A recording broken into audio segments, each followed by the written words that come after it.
My family moved back to Oklahoma from Oregon when I was 9 years old. My dad drove the car and whatever belongings they could pack in it, and decided that the rest of the family would go back by train. My youngest sister had been born the year before in Salem. That meant there were 5 of us under the age of 10 being herded through the Portland train station, and again at a connecting train in Utah somewhere. While it was an amazing adventure for a 9-year-old to ride on a train, I'm sure this couldn't have been easy for my mother. When your parent is obviously unhappy, it's unsettling for a child because it signals that something big is wrong. For a child to realize that something is wrong that a parent cannot fix is one of the most insecure feelings that exists. At one point, I remember my mother sitting there and looking so sad that I was trying to think what I could do or how I could help her feel better. I started telling her funny jokes to cheer her up.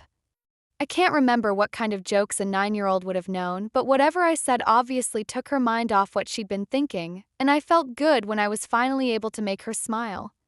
Her mother was at the station to pick us up when we arrived at our destination in Ardmore, Oklahoma. Grandma Leela was tough.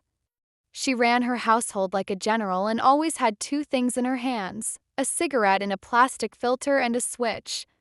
But she had a soft spot for my mother, and my mother knew it and could count on it.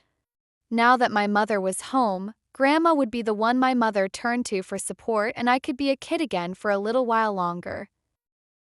Over the years, I would sometimes become my mother's confidant, sometimes her advisor. I realize now that I grew up so fast because she didn't have a lot of friends and supporters, and she needed me to be those things. The time it seemed normal, and in a way it still does. I unconsciously learned some of her bad habits.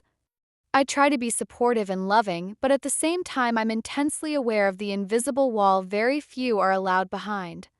It's isolating at times, but it serves a purpose. I've been around long enough to know that I'm not the only one hiding behind a shield to protect myself. Long enough to know there are people who have worse problems than mine. That 9-year-old laughs and keeps me cheered up even now.